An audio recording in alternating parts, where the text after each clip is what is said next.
السلام عليكم ورحمة الله وبركاته. محمد سيد الكونين والثقلين. محمد سيد الكونين والثقلين والفريقين من عرب ومن نجوم نبينا الآمر الناهي فلا أحد أبر في قولي لا منه ولا نبي. مولاي صل وسلم دائما أبدا على حبيبك خير الخلق كلهم. هو الحبيب الذي ترجى شفاعته.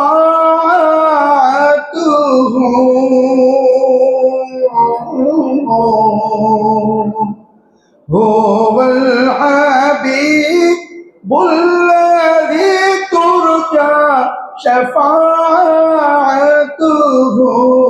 لكل هول من الأهوال مقتحم. مولاي صل وسلم دائما أبدا على حبيبك خير الخلق كلهم. يا ربي بالمصطفى بلغ مقاصدنا واسمح لنا ما مضى يا واسع الكرم. يا ربي بالمصطفى بلغ مقاصدنا واسمح لنا ما مضى يا واسع الكرم. يا ربي بالمصطفى بلغ مقاصدنا.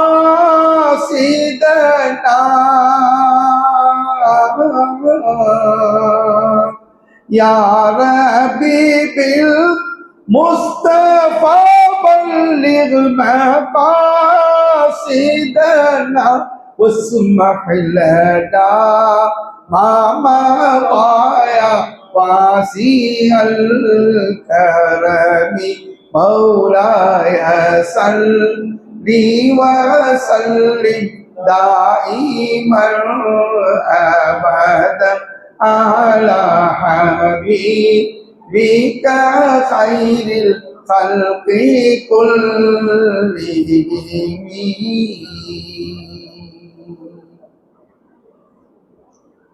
إن الحمد لله نحمده ونستعينه ونستغفره ونعوذ بالله من شرور أنفسنا ومن سيئات أعمالنا. من يهده الله فلا مضل له ومن يضلل فلا هادي له.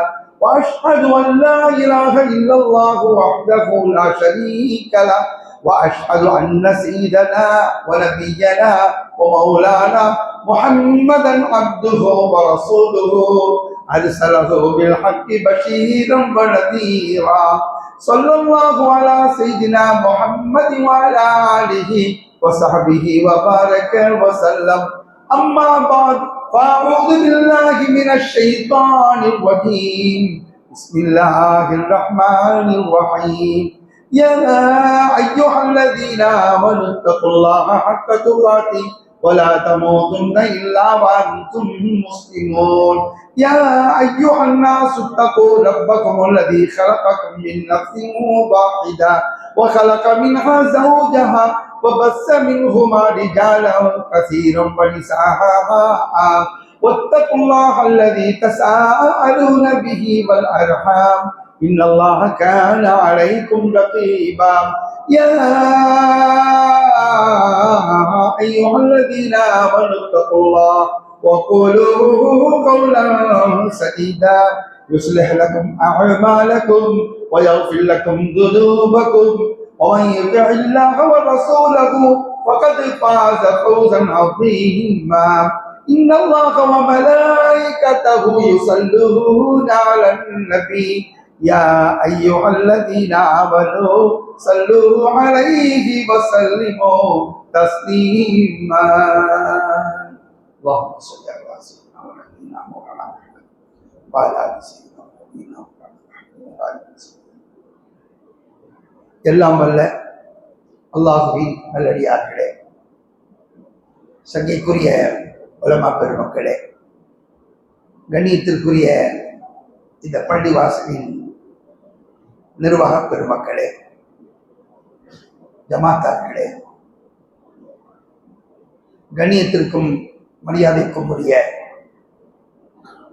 பல்வேறு பகுதிகளிலிருந்து வருகை தந்திருக்கின்ற சமுதாய சொந்தங்களே, தாய்மார்களே, சகோதர சகோதரிகளே, மாணவ கண்மணிகளே, பாசத்திற்குரிய இளவல்களே, எல்லாம் வல்ல அல்லாஹுவின் பேரருள் நம் யாவர் மீதும் நிறைவாக சூழட்டுமாக என்று ஆரம்பத்திலே துவா செய்து கொள்கிறேன். நம்முடைய உயிருக்கு உயிரான உயிரிடும் மேலான கண்மணி நாயகம் முஹம்மது முஸ்தபா ஸல்லல்லாஹு அலைஹி வஸல்லம் அவர்களுடைய புனிதமான இந்த பிறந்த தின விழா சீரோடும் சிறப்போடும் பேரோடும் புகழோடும் நடைபெறுகிற இந்த மகத்தான பெருவிழா, இந்த பெருவிழாவில் உங்களை எல்லாம் சந்திக்கக்கூடிய பாக்கியத்தை வல்ல அல்லாஹ் இந்த அடியானுக்கு வழங்கியிருக்கிறார். இதற்காக இந்த வாய்ப்பை எனக்கு வழங்கிய வல்ல அல்லாஹுக்கு முதலில் சங்கைக்குரிய இந்த பள்ளிவாசலின் தலைவர், செயலாளர், பொருளாளர் உள்ளிட்ட அத்தனை நிர்வாகிகளுக்கும், கண்ணியத்திற்குரிய இந்த பள்ளியின் தலைமை இமாமாக கடமையாற்றக்கூடிய என்னுடைய பாசத்திற்குரிய இளவல் மௌலானா காஜா மஹீனுதீன் மன்பஇ தாமத் பரகாத்துஹு அவர்களுக்கும், அனைத்து ஜமாத்தார்களுக்கும் அடுத்து என்னுடைய நெஞ்சார்ந்த நன்றிகளை சமர்ப்பித்தவராக கிடைத்திருக்கிற இந்த வாய்ப்பை பயன்படுத்தி நம் உயிரிடும் மேலான கண்மணி நாயகம் முஹம்மது முஸ்தபா ஸல்லல்லாஹு அலைஹி வஸல்லம் அவர்கள் தொடர்பான ஒரு சில செய்திகளை இன்ஷா அல்லாஹ் உங்களோடு நான் பரிமாறிக்கொள்கிறேன். கூறப்படக்கூடிய இந்த கருத்துக்களின் வழியில் நானும் நீங்களும் நம் சமுதாய மக்களும் சிறப்பாக செயல்பட்டு ஈருலக நன்மைகளை நிறைவாக அடைவோமாக. அந்த தௌஃபீக்கை, நல்வாய்ப்பை வல்ல அல்லாஹ் நம் யாவருக்கும் தந்தருள்வானாக என்று துஆ செய்து கொண்டவராக என்னுடைய வார்த்தைகளை துவங்குகிறேன். அன்பான பெருமக்களே, வல்ல அல்லாஹ் தஆலா மனித குலத்துக்கு எண்ணிறந்த உபகாரங்களை வழங்கியிருக்கிறான். அவன் வழங்கிக் கொண்டிருக்கிற ஒட்டுமொத்த உபகாரங்களையும் ஒரு கொத்து மதிப்பாக என்ன தலைப்பட்டாலும் அதனுடைய எல்லையை நாம் தொடவே முடியாது. அல்லாஹ் குர்ஆனிலே சொல்கிறான், வஇன் தஅது நிஅமத்தல்லாஹி லா துஹ்ஸூஹா. அல்லாஹ்வுடைய ஒரே ஒரு உபகாரத்தை நீங்கள் என்ன தலைப்பட்டாலே, ஒட்டுமொத்த உபகாரங்களை அல்ல, நிஅமத் அல்லாஹ் என்று ஒருமையாக சொல்கிறான், நிஅம் என்று பன்மையாக சொல்லவில்லை. அல்லாஹ்வுடைய ஒரே ஒரு உபகாரத்தை, அதன் கனபரிமாணத்தை, அதன் ஆழத்தை, அதன் நீளத்தை, அதன் அகலத்தை நீங்கள் என்ன தலைப்பட்டால் உங்களுடைய வாழ்நாள் முடிவடைந்து விடும். இந்த உலகமும் இந்த உலகத்தின் காலமும் நிறைவடைந்து விடும். ஆனால் அதற்கு எல்லையே இருக்காது என்று அல்லாஹ் குர்ஆனிலே சொல்கிறான். அவன் அருளி இருக்கிற ஒட்டுமொத்த உபகாரங்களுக்கும் தலையாய இரண்டு உபகாரங்களாக அல்லாஹ் இரண்டு உபகாரங்களை குறிப்பிடுகிறான். ஒன்று, அவன் அருளிய அருள் மறையாமல் குர்ஆன். அல்லாஹ் குர்ஆனிலே சொல்கிறான், அர் ரஹ்மான் அல்லமல் குர்ஆன். நான் அளவற்ற அருளாளனாக இருக்கிறேன், நான் நிகரற்ற அன்பாளராக இருக்கிறேன். ஏன் தெரியுமா? உங்களுக்கு நான் குர்ஆனை கற்றுக் கொடுத்தேன் என்று அல்லாஹ் சொல்கிறான். அவன் அருள் இருக்கிற ஒட்டுமொத்த தலையாய உபகாரங்களில் 2 உபகாரங்களில் 2வது உபகாரம் முஹம்மது ஸல்லல்லாஹு அலைஹி வஸல்லம் அவர்களுடைய தூய்மையான வாழ்க்கை. அல்லாஹ் குர்ஆனிலே சொல்கிறான், லகத் மன்னல்லாஹு அலல் முஃமினீன இத் பஅஸ ஃபீஹிம் என்கிற அந்த வசனத்தின் தொடர்ச்சியிலே நான் உங்களுக்கு மகத்தான உபகாரம் செய்திருக்கிறேன். உங்களுக்கு உங்களிடையே ஒரு தூதரை நான் அனுப்பி வைத்திருக்கிறேன். அந்த தூதர் என் வேத வசனங்களை உங்களுக்கு ஓதி காட்டுகிறார்கள், இந்த வேதத்தை கற்றுக் கொடுக்கிறார்கள், இந்த வேதத்தின் ஞானங்களை உங்களுக்கு கற்றுக் கொடுக்கிறார்கள், மேலும் உங்களை பரிசுத்தப்படுத்துகிறார்கள். அப்படிப்பட்ட ஒரு தூதரை நான் அனுப்பி உங்களுக்கு நான் பேருபாரம் செய்திருக்கிறேன் என்று அல்லாஹ் சொல்கிறான். ஆக அவன் அருளி கொண்டே இருக்கிற ஒட்டுமொத்த உபகாரங்களுக்கும் தலையாய 2 உபகாரங்கள், ஒன்று அருள்மறையாம் அல் குர்ஆன், இன்னொன்று முஹம்மது ஸல்லல்லாஹு அலைஹி வஸல்லம் தூய்மையான வாழ்க்கை. அன்பான பெருமக்களே, இந்த அருள்மறையாம் அல் குர்ஆனை அருளுவதற்கு முன்னால், இந்த இறுதி தூதரை நமக்கு அனுப்புவதற்கு முன்னால் மனித குலம் எப்படி இருந்தது என்று அல்லாஹ் சொல்லுகிற போது அல்லாஹ் சொல்கிறான், இந்த சமூகம் தெளிவான வழிகேட்டிலே இருந்து வந்தது என்று அல்லாஹ் சொல்கிறான். என்ன வழிகேடு? தெளிவான வழிகேட்டிலே இருந்து வந்தது என்று அல்லாஹ் சொல்றான். அது என்ன தெளிவான வழிகேடு என்றால், அந்த வழிகேட்டுக்கு விளக்கம் சொல்ல வேண்டிய அவசியம் இல்லை. அது தெளிவான, தனக்குத்தானே தெளிவான வழிகேடு, தெளிவான வழிகேடு, அதற்கு விளக்கம் சொல்ல வேண்டிய அவசியம் இல்லை. மயிர் விளக்கிற வாதங்களை செய்ய வேண்டிய அவசியம் இல்லை. நம்முடைய மூளைகளை கசக்க வேண்டிய அவசியம் இல்லை. சொன்னாலே அது வழிகேடு என்று தெரிந்துவிடும். அதான் தெளிவான வழிகேடு என்று அல்லாஹ் சொல்றான். அதற்கு பல சான்றுகளை அல்லாஹ் குர்ஆனிலே சொல்லி இருக்கிறான். 2 சான்றுகளை உங்களை கவனத்திற்கு நான் கொண்டு வருகிறேன். அல்லாஹ் ஒரு இடத்துல சொல்கிறான், وَكَذَلِكَ زَيَّنَ لِكَثِيرٍ مِنَ الْمُشْرِكِينَ قَتْلَ أَوْلَادِهِمْ شُرَكَاؤُهُمْ என்று அல்லாஹ் சொல்றான். அவர்கள் அநேகருக்கு வாழ்வின் நிலை எப்படி இருந்தது, சமூகத்தின் நிலை எப்படி இருந்தது என்றால், அவர்கள் அநேகர் தாம் பெற்ற பிள்ளைகளை, தாம் வணங்குகிற கற்பனை தெய்வங்களை திருப்திப்படுத்துவதற்காக நரபலி கொண்டு வந்தார்கள் என்று அல்லாஹ் சொல்றான். தாங்கள் பெற்ற பிள்ளைகளையே தாங்கள் வணங்கக்கூடிய பொய் தெய்வங்களை திருப்திப்படுத்துவதற்காக அவர்கள் அறுத்து வழி கொடுத்து கொண்டிருந்தார்கள். அப்படிப்பட்ட சமூகமாக இருந்தார்கள். பெரும்பாலானவர்கள் அப்படி இருந்தார்கள். அங்கொன்றும் இங்கொன்றுமாக இல்லாமல், ஒளிந்து மறைந்து செய்வது என்று இல்லாமல், சர்வ சாதாரணமாகவே அநேகர் இப்படி செய்து கொண்டிருந்தார்கள். இப்படித்தான் மனித குல வாழ்வு அமைந்திருந்தது என்று அல்லாஹ் சொல்றான். இந்த வழிகேட்டுக்கு விளக்கம் சொல்ல வேண்டிய அவசியம் இருக்கிறதா? தெளிவான வழிகேடு. அல்லாஹ் இன்னொரு இடத்துல சொல்கிறான், وَإِذَا بُشِّرَ أَحَدُهُم بِالْأُنثَىٰ ظَلَّ وَجْهُهُ مُسْوَدًّا وَهُوَ كَظِيمٌ يَتَوَارَىٰ مِنَ الْقَوْمِ مِنْ سُوءِ مَا بُشِّرَ بِهِ أَيُمْسِكُهُ عَلَىٰ هُونٍ أَمْ يَدُسُّهُ فِي التُّرَابِ أَلَا سَاءَ مَا يَحْكُمُونَ. அவர்களில் ஒருவருக்கு பெண் குழந்தை பிறந்திருக்கிறது என்று நற்செய்தி சொல்லப்பட்டால், சுப செய்தி சொல்லப்பட்டால், மகிழ்ச்சி அடைய வேண்டியவன், துள்ளி குதிக்க வேண்டியவன், தன் மனைவியை கொண்டாட வேண்டியவன், அல்லாஹ்வுக்கு நன்றி செலுத்த வேண்டியவன், சிரித்த முகத்தோடு நலமாட வேண்டியவன், இந்த மகிழ்ச்சியை சமூகத்தில் பரிமாறிக்கொள்ளும் பகிர்ந்து கொண்டிருக்க வேண்டியவனுடைய முகமோ கருத்து விடும், இருண்டு விடும். என் மனைவி பெண் குழந்தையை பெற்று தொலைந்து விட்டாலே, தெருவெல்லாம் நாம் சென்றால் எல்லோரும் என்னை பெண் குழந்தையை பெற்றவன் என்று என்னை அல்லவா குறையாக பேசுவார்கள், அவமானப்படுத்துவார்களே, என்ன செய்வது, இந்த அவமானத்தை துடைப்பதற்கு என்ன வழி என்று அவன் யோசிப்பான். இறுதியில் அவன் எடுக்கிற முடிவு மோசமான முடிவாக இருக்கும். அவன் பெற்ற பெண் குழந்தையே உயிரோடு புதைத்து விடுவான். அப்படிப்பட்ட சமூகமாக இருந்தது என்று அல்லாஹ் சொல்கிறான். இந்த வழிகேட்டுக்கு விளக்கம் சொல்ல வேண்டிய அவசியம் இருக்கிறதா? இது தெளிவான வழிகேடு. என் அன்பான பெருமக்களே, தாம் வணங்கக்கூடிய கற்பனை தெய்வங்களை திருப்திப்படுத்துவதற்காக தாம் பெற்ற பிள்ளைகளையே நரபலி கொடுத்து வந்த சமூகம் அந்த சமூகம். தாம் பெற்ற பெண்மகளையே உயிரோடு புதைத்து வந்த சமூகம் அந்த சமூகம். இப்படிப்பட்ட சமூகத்துக்கு மத்தியில் தான் அல்லாஹ் குர்ஆனை அருளினான். இப்படிப்பட்ட சமூகத்திற்கு மத்தியில் தான் கண்மணி நாயகம் ஸல்லல்லாஹு அலைஹி வஸல்லம் அவர்களை வழிகாட்டியாக அனுப்பி வைத்தான். இப்போது இந்த குர்ஆன் அருளப்பட்டதற்கு பிறகு முஹம்மது ஸல்லல்லாஹு அலைஹி வஸல்லமுடைய தூதுத்துவ வாழ்க்கை அமைந்ததற்கு பிறகு இந்த குர்ஆனின் செய்திகள் அந்த மக்களுக்கு கொண்டு சேர்க்கப்பட்டதற்கு பிறகு கண்மணி நாயகம் ஸல்லல்லாஹு அலைஹி வஸல்லம் அவர்கள் சொல்லால், செயலால், நடையால், உடையால், பாவனையால், பழக்க வழக்கத்தால் அந்த சமூகத்தை பண்படுத்தியதற்கு பிறகு அந்த சமூகம் பின்னால் எப்படி மாறிவிட்டது என்றால் ஏகத்துவத்துக்கே சாட்சி சொல்லக்கூடிய சமூகமாக பகுத்தறிவின் உச்ச நிலைக்கு சென்று அறிவு என்றால் என்ன, பகுத்தறிவு என்றால் என்ன, மனிதகுல பண்பாடு என்றால் என்ன, மனிதகுல நெறிமுறைகள் என்றால் என்ன என்று வழிகாட்டக்கூடிய ரோல் மாடல் சமூகமாக அந்த சமூகம் மாறிவிட்டது.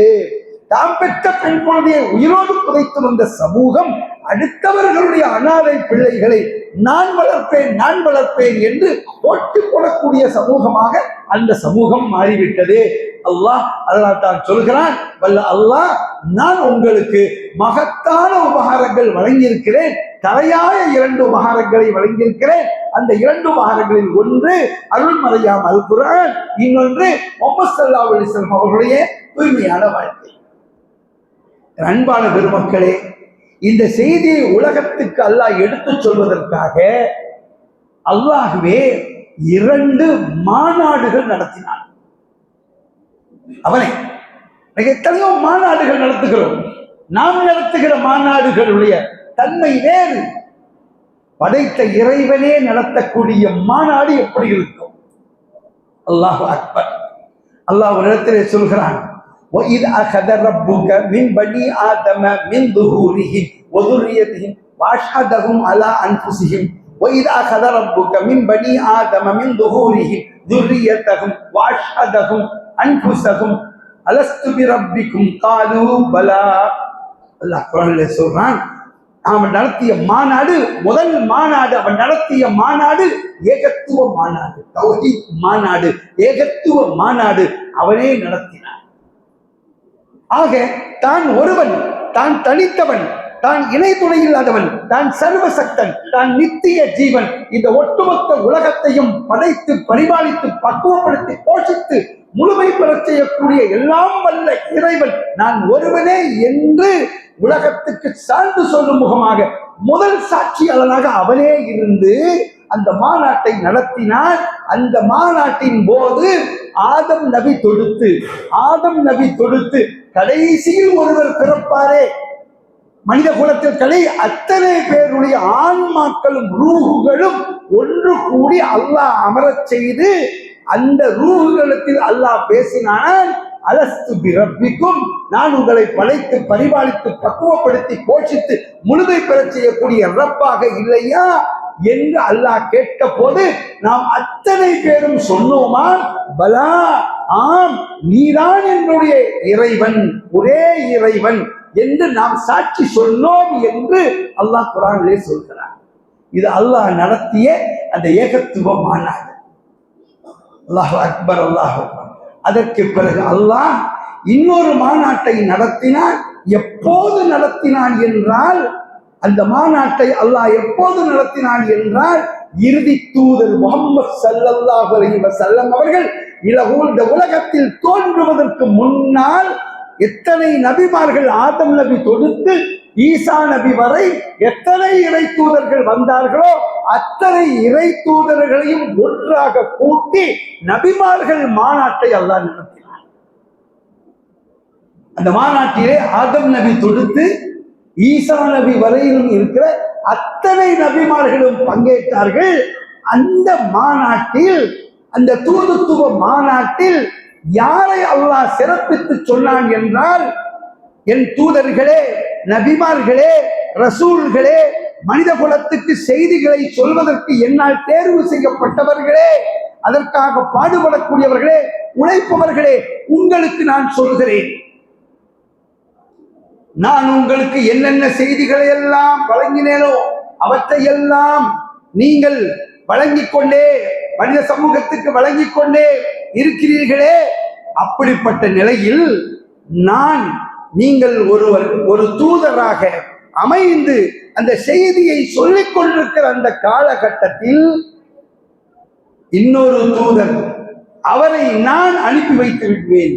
அப்படி அனுப்பி வைத்து விட்டால் இடையில் அனுப்பி வைத்து விட்டால் அப்போது நீங்கள் உங்களுடைய பிரச்சாரத்தை நிறைவு செய்துவிட்டு அவருக்கு பின்னால் நீங்கள் நின்று அவரை வழிகாட்டியாக ஏற்று அவருக்கு பக்கபலமாக இருந்து உங்களுடைய சேவைகளை நீங்கள் எல்லாம் ஆற்ற வேண்டும். செய்வீர்களா? ஆக்கிறதும் வாகதும் அல்லாஹ்வுக்கும் இஸ்ரி என்று அல்லாஹ் கேட்டார். இந்த உடன்படிக்கை நீங்கள் ஏற்றுக்கொண்டீர்களா என்று அல்லாஹ் கேட்ட போது அத்தனை இறை தூதர்களும் சொன்னார்களா, பலா وَإِذْ أَخَذَ اللَّهُ مِيثَاقَ النَّبِيِّينَ லமா ஆதைத்துக்கும் மின் கிதாபின் வஹிக்மா என்கிற அந்த வசனத்தின் தொடர்ச்சியிலே அல்லாஹ் சொல்கிறான். அன்பான பெருமக்களே, அல்லாஹ் அவனே நடத்திய மாநாடு, முதல் மாநாடு ஏகத்துவ மாநாடு, இரண்டாவது மாநாடு தூதுத்துவ மாநாடு. அந்த மாநாட்டின் போது அல்லாஹ் ஜல்ல ஷஅனஹு வ தஆலா யாரை முன்னிலைப்படுத்தி யாரை சிறப்புப்படுத்தி கூறினான் என்றால், இறுதி தூதராக வரப்போகிற முஹம்மது ஸல்லல்லாஹு அலைஹி வஸல்லம் அவர்களை. என் அருமையான பெருமக்களே, இந்த மக்ரிபு தொழுகையை நிறைவேற்றுகிற போது இரண்டாம் ரக்அத்திலே நான் ஓதிய அந்த வசனங்களுடைய தொடர்ச்சியிலே ஒரு வசனத்தை நான் குறிப்பிட்டேன். அதை உங்களுக்கு நினைவுபடுத்துகிறேன். என்ன வருகிறது? وَإِذْ قَالَ عِيسَى ابْنُ مَرْيَمَ يَا بَنِي إِسْرَائِيلَ إِنِّي رَسُولُ اللَّهِ إِلَيْكُمْ مُصَدِّقًا لِمَا بَيْنَ يَدَيَّ مِنَ التَّوْرَاةِ وَمُبَشِّرًا بِرَسُولٍ يَأْتِي مِن بَعْدِي اسْمُهُ أَحْمَدُ. ஈசா நபி சொன்னதாக அல்லாஹ் குர்ஆனிலே சொல்கிறான். என்ன சொல்கிறான்? ஏ இஸ்ரவேலர்களே, நான் உங்களால் அனுப்பப்பட்ட தூதராக இருக்கிறேன். எனக்கு முன் வந்த தௌராத்தை உண்மைப்படுத்தக்கூடியவனாகவும் நான் அனுப்பப்பட்டிருக்கிறேன். எனக்கு பின்னால் வரப்போகிறேன் ஒரு தூதரை பற்றிய நற்செய்தியும் உங்களுக்கு சொல்லிவிட்டு நான் விடைபெற வேண்டும். அவர் யார் தெரியுமா? அவருடைய பெயர் என்ன தெரியுமா? அஹ்மது, தெரிந்து கொள்ளுங்கள் என்று அவர்கள் சொன்னார்கள் என்கிற செய்தியை அல்லாஹ் குர்ஆனில் சொன்னார். ஆக நாம் நடத்துகிற மாநாடு எப்பேற்பட்ட மாநாடாக இருந்தாலும், அது என்ன பேர் வைத்துக் கொண்டாலும், தூதுத்துவ மாநாடு, மீலாது மாநாடு, உப்புர் ரசூல் மாநாடு, என்ன பேரை வைத்துக் கொண்டாலும் அந்த மாநாடுகளுக்கெல்லாம் தலையாய மாநாடாக அல்லாஹ் ஏற்கனவே நடத்தி முடிவு செய்து விட்டான், முடித்து விட்டான். அந்த மாநாட்டுடைய எச்சச்சுத்தம் தான் நாம் நடத்தி கொண்டிருக்கிறோம். நம்முடைய கவனத்திற்கு நான் கொண்டு வருகிறேன். அன்பான பெருமக்களே, இந்த புகழ் மாலைகளை நாம் படிப்பதால் கண்மணி நாயகம் ஸல்லல்லாஹு அலைஹி வஸல்லம் அவர்களை பற்றிய வரலாற்று செய்திகளை, அவருடைய வாழ்வில் அவர்கள் நிகழ்த்திய அற்புத நிகழ்வுகளை, அவர்கள் செய்த சேவைகளை, அர்ப்பணிப்புகளை, தியாகங்களை, தயாளங்களை, வள்ளல் தன்மைகளை, நீதி போதனைகளை, இவற்றை எல்லாம் வரிசைப்படுத்தி நாம் உரை நடைகளாகவோ கவி நடைகளாகவோ நாம் பேசிக்கொள்கிறோம் என்றால், பாடிக்கொள்கிறோம் என்றால், அதனால் அவர்களுக்கு தனிப்பட்ட முறையிலே சிறப்பு கூட போகிறதா என்றால் இல்லை. ஒரு மகான் படித்தார்கள், ஒரு இறைவசி செல்வர்கள் படித்தார்கள். நினைவு சரியாக இருக்குமானால் ஹஸ்ஸான் இப்னு சாபித் ரலியல்லாஹு அன்ஹு கருதுகிறேன்.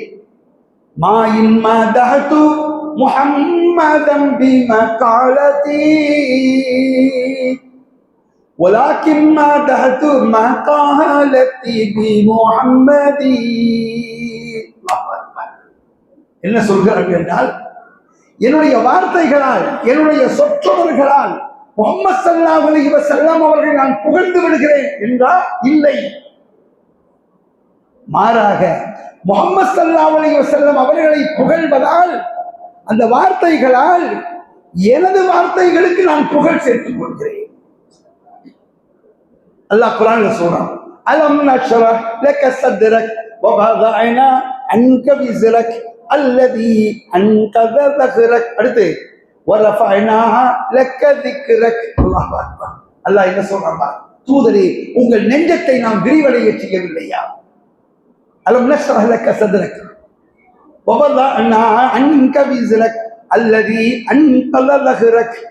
உங்களுடைய முதுகை ஒடித்து விடக்கூடிய உங்களுடைய சுமைகளை நாம் இறக்கவில்லையா, அகற்றவில்லையா?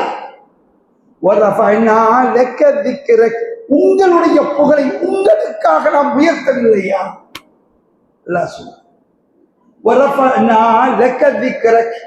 உங்களுடைய புகழை அடுத்தவர்களால் நாம் உயர்த்தவில்லை, உங்களுக்காகவே நாம் உயர்த்தி விட்டோம். வெறுமனே உரஃபஅனா திக்ரக என்று நிறுத்தாமல் லக்க என்பதை சேர்த்து சொல்கிறார். யாரை வைத்தும் உங்களுக்கு புகழ் அல்ல, உங்களுக்கு புகழ் நானே தருகிறேன், என் புறத்திலிருந்து உங்களுக்கு தருகிறேன், உங்களுக்காக தருகிறேன்.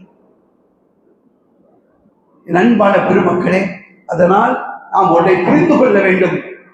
நாம் புகழ்கிறோம் என்றால், நாம் பாடுகிறோம் என்றால், அந்த பாடலால் யா நபி ஸலாம் அலைக்கும், யா ரசூல் ஸலாம் அலைக்கும் படிக்கிறோம் என்றால் என்ன?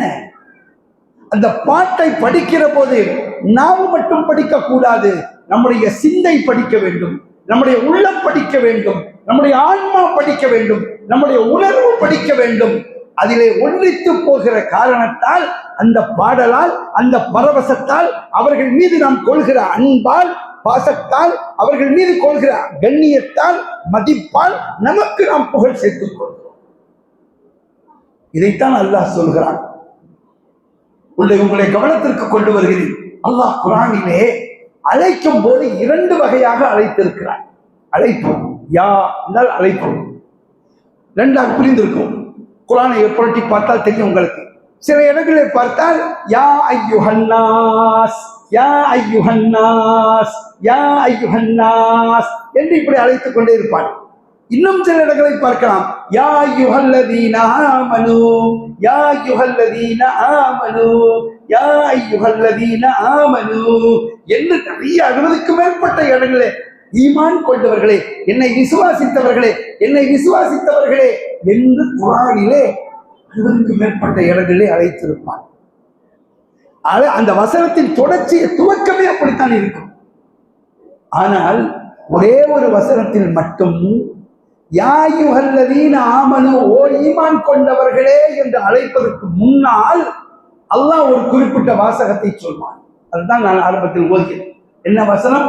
இன்னல்லாஹ வ மலாயிகத்தஹு, அடுத்து யுஸல்லூன அலன் நபி. அல்லாஹ் என்ன சொல்றான்? நிச்சயமாக, அது எவ்வளவு ஸ்ட்ராங்கா சொல்றோமா, நிச்சயமாக அல்லாஹ் நானும் வ மலாயிகத்தஹு, அல்லாஹ்வுடைய மலக்குகளும் என் வானவர்களும் யுஸல்லூன ஸலவாத் சொல்கிறார்கள் அலன் நபி, அந்த தூதரின் மீது என்று சொல்லிட்டு சொல்றான்.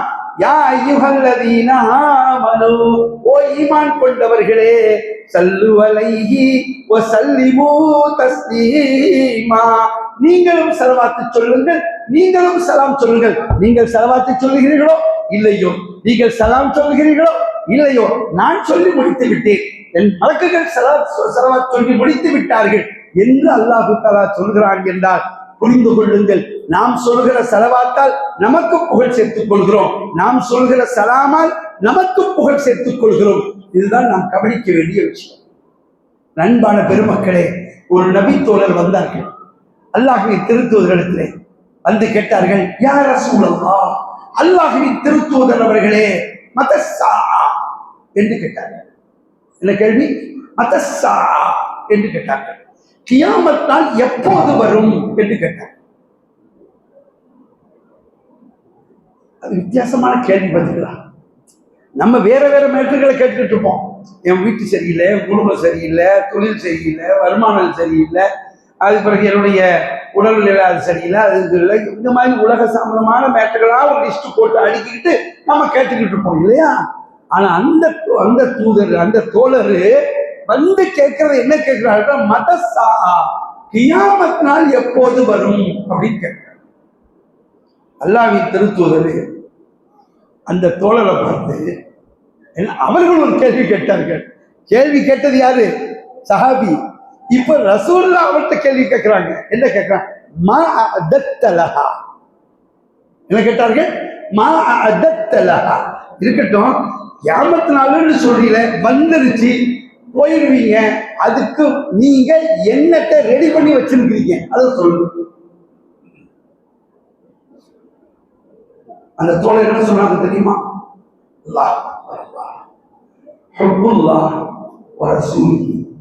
அல்லாஹ்வின் நேசத்தை ரெடி பண்ணி வச்சிருக்கேன், அல்லாஹ்வின் தூதர் மீது உள்ள நேசத்தை நான் ரெடியா வச்சிருக்கேன் அப்படின்னா. இப்ப நம்மகிட்ட யார்கிட்ட கேட்டா என்ன சொல்லுவோம், அல்லது என்ன பேசிக் கொள்வோம்? இது ஒரு மேற்றான்னு கேட்போம், இது ஒரு செய்தியா, அது நீ அல்லாஹ் மேல அன்பு வச்சிருக்கிற, அல்லாஹ்வின் தூதர் மேல அன்பு வச்சிருக்கிற, இது யாருக்கு தெரியும்? தேவையில்லாத மேட்டர் பேசப்படாதுன்னு நம்ம சொல்லிடுவோம். நீ அல்லாஹ் மேல வச்சுக்கிற அன்பு எங்களுக்கு என்னப்பா தெரியும்? நீ ரசூல் மேல அன்பு வச்சுக்கிறன்னு விட்டு அடிக்கிற, எங்களுக்கு என்னப்பா தெரியும்? மேட்டர் வந்து கேட்கிறப்ப அப்படின்னு புரிஞ்சு தள்ளிடுவோம். கொஞ்சம் ஆள் கொஞ்சம் ஒழுங்கு இல்லை, சரியில்லை, லைன் சரியில்லை, அவருக்கு ஒழுங்கான முறையில விவரம் பத்தல்ல அப்படின்னு சொல்லிடுவோம். ஆனா அல்லாஹ்வின் திருத்தூதர் அந்த சஹாபியை வைத்து நமக்கெல்லாம் ஒரு அழகான ஒரு நற்செய்தியை சொல்றாங்க. அது கேட்ட சஹாபி அந்த சஹாபிக்காக மட்டுமல்ல, அல்லாஹு அக்பர் அல்லாஹு அக்பர். பாருங்க அந்த ஹதீஸ, மதஸ்ஸா கியாமத் எப்போது கேட்டார்கள் அந்த தோழர். மா அஅதத்தலஹா, அந்த கியாமத்துக்காக நீங்க என்ன ரெடி பண்ணி வச்சிருக்கிறீங்கன்னா, உடனே அந்த சஹாபி சொன்னாங்க, ஹுப்புல்லாஹ் வ ஹுப்புர் ரசூல், அல்லாஹ் மேல உள்ள நேசம் இருக்குது, அல்லாஹ்வுடைய தூதர் மேல உள்ள நேசம் இருக்கிறது அப்படின்னா. ஸல்லல்லாஹு அலைஹி வஸல்லம் சொன்னாங்க, இன்னக மஅ மன் அஹ்பப்த, நீங்க நிச்சயமா யாரை நேசிக்கிறீங்களோ அவங்களோட இருப்பீங்க அப்படின்னா. அருமையான பெருமக்களே, இந்த ஹதீஸ் அறிவிக்கக்கூடிய அனஸ் ரலியல்லாஹு அன்ஹு சொல்றாங்க, உடனே அனே நான் உஹிப்புல்லாஹ், அல்லாஹ்வை நேசிக்கிறேன், ரசூலஹு, ரசூலை நேசிக்கிறேன், அபூபக்கர், அபூபக்கர் ரலியல்லாஹு அன்ஹுவையும் நேசிக்கிறேன், உமர், உமர் ரலியல்லாஹு அன்ஹுவையும் நேசிக்கிறேன், அர்ஜு அன் அகூன மஅஹும், அவங்களோடு நான் சேர்ந்து இருப்பேங்கிற நம்பிக்கை வைக்கிறேன். அவங்க செஞ்ச அமல்கள் மாதிரி நான் செய்யாவிட்டாலும் என்று அதனுடைய தொடர்ச்சியிலே அனஸ் ரலியல்லாஹு அன்ஹு அவர்கள் சொல்லக்கூடிய செய்தியை ஷுஅபுல் ஈமான் போன்ற ஹதீஸ் கிதாபுகளில் பார்க்கிறோம். அருமையான பெருமக்களே, கவனிக்க வேண்டிய விஷயம் என்னவென்றால், இந்த ஹுப்பு என்பது, நேசம் என்பது, பாசம் என்பது எங்கும் போய் விலக்கி வாங்க முடியாது, யாராலும் தனிப்பட்ட முறையில் மதிப்பிட முடியாது. அது உள்ளத்தோடு தொடர்புடையது. அந்த உள்ளத்தோடு தொடர்புடைய விஷயத்தை யார் தெரிந்து கொள்வார்கள்? சொன்னால் இந்த வார்த்தைக்கு நாம் நம்பிக்கைக்கு மதிப்பு தெரிவிக்க வேண்டும். என் அருமையான பெருமக்களே, வரலாற்றில் நடந்த ஒரு நிகழ்வை உங்களுடைய கவனத்திற்கு கொண்டு வருகிறேன். ஹிஷாம் இப்னு அப்துல் மலிக் என்கிற ஒரு மன்னன் இருந்தார். ஹிஷாம் இப்னு அப்துல் மலிக் என்கிற ஒரு மன்னர் இருந்தார். அந்த மன்னர் ஒரு முறை மக்காவுக்கு வருகிறார், தவாப் செய்வதற்கு வருகிறார். மன்னர் வந்தால் எப்படி இருக்கும் கூட்டம்? இப்படி இருக்கிற போது அந்த பகுதிக்கு, அங்கே அந்த இடத்துக்கு திடீர்னு யார் வருகிறார்கள் என்றால், ஹுசைன் ரலியல்லாஹு அன்ஹு அவர்களுடைய பேரப்பிள்ளை ஸைனுல் ஆபிதீன் ரலியல்லாஹு அன்ஹு வந்தாங்க. மன்னரை பார்த்துக்கிட்டு இருந்த மக்கள் இந்த ஸைனுல் ஆபிதீன் ரலியல்லாஹு அன்ஹு ஹுசைன் ரலியல்லாஹு அன்ஹுடைய பேரை வந்ததும் கவனம் பூரா இந்த பக்கம் திரும்பி மொய்த்து விட்டார்கள். யாரை? ஸைனுல் ஆபிதீன் ரலியல்லாஹு அன்ஹு அவர்களை மொய்த்து விட்டார்கள். அருமையான பெருமக்களே, இந்த கட்டத்துல இந்த ஹிஷாம் இப்னு அப்துல் மலிக்கு பக்கத்துல அவர்களுடைய இன்னொரு சகா நிக்கிறார். அந்த சகா மன்னர்கிட்ட கேட்கிறாரு, வந்தாரு, அவ்வளவு பேர் அந்த பக்கம் போயிட்டாங்க, யார் இவரு அப்படின்னு கேட்கிறாங்க. அந்த மன்னர் அந்த டைம்ல யாருன்னு தெரியலையே அப்படிங்கிறார். தெரியும் அவருக்கு, யாருன்னு தெரியலையேன்னு சொல்லிட்டு அந்த பொறாமையில சொல்ற. இது ஒரு வரலாற்று நிகழ்வு. அந்த இடத்துல ஒரு இஸ்லாமிய கவி பேரரசு அந்த இடத்துல நிக்கிறார். யதார்த்தமா வரலாறு அவருக்கு பேர் சொல்லுகிறது ஃபரஸ்தக் என்று சொல்லுகிறார். என்ன பேருங்க? ஃபரஸ்தக்.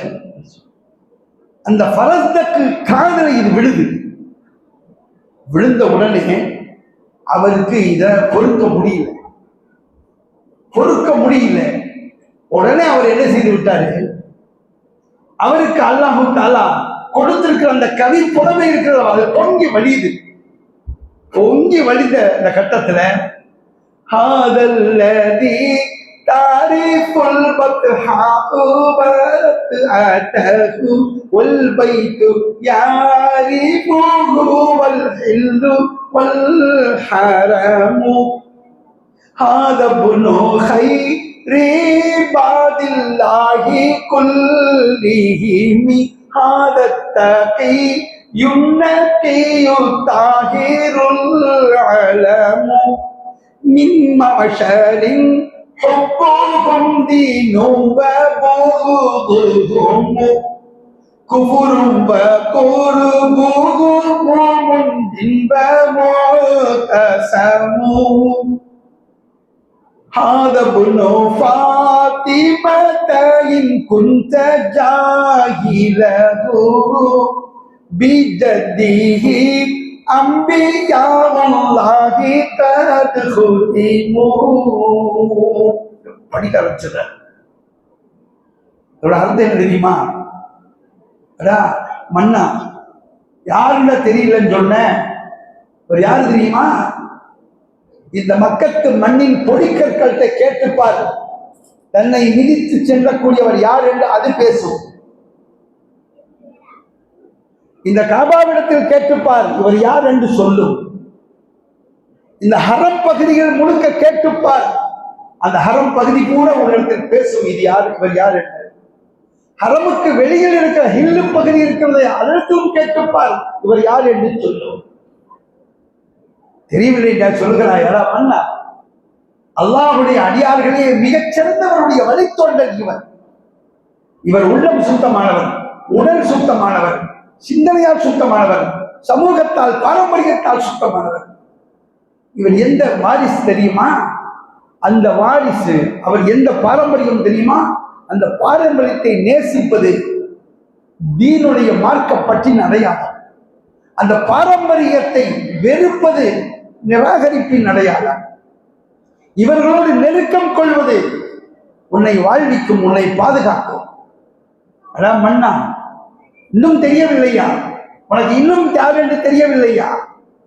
பாத்திமா நாயகியினுடைய வழித்தோன்றல் இவருடைய பாட்டனார் வழியாகத்தான், அவரை கொண்டுதான் நபிமார்களுக்கே அல்லாஹ் முத்திரை பதிப்பித்தான். போதுமா உனக்கு யார் என்று அவர் சொன்னார் என்கிற அந்த வரலாற்று குறிப்பு பதிவாகி இருக்கிறது என்பதை பார்க்கிறோம். இங்கே நாம் கவனிக்க வேண்டிய அம்சம் என்னவென்றால், அல்லாஹுவின் திருத்தூதர் ஸல்லல்லாஹு அலைஹி வஸல்லம் அவர்களை அல்லாஹ் ஒரு நபியாக, ஒரு ரசூலாக, ஒரு பொறுப்பாளராக, ஒரு போதகராக, ஒரு நெறியாளராக, ஒரு முன்மாதிரியானவராக, மனித சமூகத்துக்கு வழிகாட்டல்களை எடுத்து சொல்லக்கூடியவர்களாக, சட்டங்களை சொல்லக்கூடியவராக, நடைமுறைகளை போதிப்பவராக, இப்படிப்பட்ட பொறுப்புகளை கொடுத்து சோதனைகளால் சூழப்பட்ட அந்த நிலையிலும் கூட ஒரு செய்தியை கூட விட்டுவிடாமல் அத்தனையும் முழுக்க சமூகத்துக்கு எடுத்து சொல்லி, அதனால் தன்னுடைய வாழ்வில் எவ்வளவு நெருக்கடிகள் வந்தாலும் அதையெல்லாம் கண்டுகொள்ளாமல் அல்லாஹ் சொன்ன உத்தரவின் அடிப்படையில் செயல்பட்டவர்கள் என்கிற அந்த முஹம்மது ஸல்லல்லாஹு அலைஹி வஸல்லம் அவர்களுடைய சிறப்புகளை எல்லாம் அல்லாஹ் குர்ஆனிலே எத்தனை இடங்களிலே சிறப்பித்து சொல்லியிருக்கிறானோ அதையெல்லாம் கவனத்தில் கொண்டுதான் நம்முடைய முன்னோர்கள் அல்லாஹ்வின் திருத்தூதருடைய அந்த வழிகாட்டு நெறிமுறைகளை பின்பற்றி அல்லாஹு அக்பர் அல்லாஹு அக்பர் வரலாறு சொல்கிறது கண்மணி நாயகம் ஸல்லல்லாஹு அலைஹி வஸல்லம் அவர்கள் காலத்தில் அவர்கள் முன்னிலையில் ஒரு நபி தோழர் ஹஸ்ஸான் இப்னு சாபித் ரலியல்லாஹு அன்ஹு என்கிற நபி தோழரை பாடச் சொல்லி கேட்டு ரசித்து அவர்களுக்கு ஒரு மிம்பர் மேடையும் அமைத்து கொடுத்து அவர்களை பாடச் சொல்லி தோழர்களை எல்லாம் கேட்டு ரசிக்க சொன்னார்கள் என்கிற செய்தி எல்லாம் சஹீஹுல் புகாரிலே பதிவாகி இருக்கிறது. என்றால் யாரோ எங்கோ ஒரு சிலரால் கற்பிக்கப்பட்ட உருவாக்கப்பட்ட கதை செய்திகள் அல்ல, கற்பனை செய்திகள் அல்ல என்பதை நாம் கொஞ்சம் கவனத்திலே கொள்ள வேண்டும். என் அன்பான பெருமக்களே, இந்த மஜ்லிஸ் மௌலித் மஜ்லிஸ் என்று நாம் ஓதுகிற இந்த ஓதுதல், அதிலே கொஞ்சம் ஏற்ற இறக்கத்தோடு பல்வேறு ராகங்களோடு நாவினிக்க நெஞ்சினிக்க நாம் ஓதி பரவசமடைந்து கொள்கிறோமே, இந்த நிகழ்வு என்பது ஏதோ ஒரு 10 வருடங்களுக்கு முன்னால், ஒரு 100 வருடங்களுக்கு முன்னால், ஒரு 300 வருடங்களுக்கு முன்னால் நடத்தப்பட்ட, ஆரம்பிக்கப்பட்ட, புதுப்பிக்கப்பட்ட ஒரு புதுமையான வழிகேடான ஒரு நிகழ்வு கிடையாது. இது அல்லாஹ்வின் திருத்தூதருடைய காலத்திலிருந்தே நடைமுறைப்படுத்தப்பட்டு நபி தோழர்களால் அது பின்பற்றப்பட்டு நபி தோழர்களும் இப்படிப்பட்ட நிகழ்வுகளை நடத்தி அதனுடைய தொடர்ச்சியாகத்தான் இன்று வரை நடந்து கொண்டிருக்கிறது என்றால் இது கண்மணி நாயகம் ஸல்லல்லாஹு அலைஹி வஸல்லம் அவர்கள் மீது நாம் கொள்கிற அன்பின் வெளிப்பாடாக நம்முடைய முன்னோர்கள் இதை அப்படியே நடைமுறைப்படுத்தி வந்திருக்கிறார். அப்படி நடைமுறைப்படுத்தி வந்திருக்கிற செய்திகளில் என்னுடைய உரையினுடைய இந்த வேகத்தில் குறைந்த ஒரு நேரம்தான். ஏனென்றால் இது முடித்துவிட்டு 10 மணிக்கு இன்ஷா அல்லாஹ் நான் புறப்பட்டு நாளை கூத்தாநல்லூரிலே ஒரு நாள் மீளாது மாநாட்டு, அந்த மாநாட்டுக்கு தலைமையேற்க நான் செல்ல வேண்டும் காலையிலே. எனவே இந்த அழைப்பை ஏற்று உங்களோடு வந்திருக்கிற இந்த குறுகிய நேரத்தில் இவ்வளவு செய்திகளை தான் உங்களோடு நான் பரிமாறிக்கொள்ள முடியும் என்கிற இந்த நிலையில் ஒரு சில குறிப்புகளை உங்களுடைய கவனத்திற்கு நான் கொண்டு வர கடமைப்பட்டிருக்கிறேன். அன்பான பெருமக்களே, அல்லாஹ்வின் திருத்தூதர் அவர்களை அல்லாஹ் எவ்வாறு சிறப்பித்து சொல்லியிருக்கிறான் என்கிற செய்தியெல்லாம் உங்களோடு நாம் கூறினோம். அது மட்டுமல்ல, இன்னொரு செய்தி உங்களுடைய கவனத்திற்கு நான் கொண்டு வர கடமைப்பட்டிருக்கிறேன். இமாம் இப்னுல் ஜௌசி என்கிற ஒரு பெரிய இமாம், அந்த இமாம் அவர்கள் ஹிஜ்ரி 510 மரணித்தவர்கள், 6ஆம் நூற்றாண்டின் துவக்கத்திலே மரணித்தவர்கள். அவர்கள் பேர் என்ன? இப்னுல் ஜௌசி. அடுத்தது இமாம் அல் ஹாஃபிதுல் இராக்கி ரஹ்மத்துல்லாஹி அலைஹி, இவர்கள் ஹிஜ்ரி 806 வஃபாத்தானவர்கள், 9ஆம் நூற்றாண்டின் துவக்கம். அதுக்கு அடுத்தது இமாம் அல் ஹாஃபிது அஸ்-ஸஹாவி ரஹ்மத்துல்லாஹி அலைஹி, இவர்கள் ஹிஜ்ரி 902 மரணித்தவர்கள், 10ஆம் நூற்றாண்டு. இமாம் இப்னு ஹஜர் ஹைத்தமி ரஹ்மத்துல்லாஹி அலைஹி ஹிஜ்ரி 973 வஃபாத்தானவர்கள், 10ஆம் நூற்றாண்டு. இமாம் முல்லா அலி காரி ரஹ்மத்துல்லாஹி அலைஹி அவர்கள் ஹிஜ்ரி 1014, 11ஆம் நூற்றாண்டுடைய துவக்கம். இமாம் அல் ஹாஃபிது ஸஹபி ரஹ்மத்துல்லாஹி அலைஹி இவர்கள் ஹிஜ்ரி 749, 8ஆம் நூற்றாண்டிலே மரணித்தவர்கள். இமாம் ஜலாலுதீன் சுயூத்தி ரஹ்மத்துல்லாஹி அலைஹி இவர்கள் ஹிஜ்ரி 911 மரணித்தவர்கள், 10ஆம் நூற்றாண்டுடைய துவக்கம். இமாம் இப்னு கஸீர் ரஹ்மத்துல்லாஹி அலைஹி, தஃசீர் இப்னு கஸீர் என்ற நம்முடைய பள்ளியிலே அதனுடைய தமிழாக்கம் கூட இருக்கும். பெரிய இமாம் இப்னு கஸீர் ரஹ்மத்துல்லாஹி அலைஹி அவர்கள் ஹிஜ்ரி 774 மரணித்தவர்கள், 8ஆம் நூற்றாண்டு. இவ்வளவு செய்திகளை நான் சொல்லியிருக்கிறேன். லிஸ்ட் கொஞ்சம் தான் சொல்லியிருக்கேன், இன்னும் லிஸ்டுகள் இருக்கு. இவர்கள் அத்தனை பேரும் மௌலிதுகளை உருவாக்கியவர். ஏதோ இன்று நேற்றோ 10 நாளைக்கு முன்னாலேயோ, ஒரு 40 வருடங்களுக்கு முன்னாலேயோ, ஒரு 200 வருடங்களுக்கு முன்னாலேயோ ஏதோ ஒரு ஊரை சார்ந்தவர்கள் ஆரம்பித்தது அல்ல.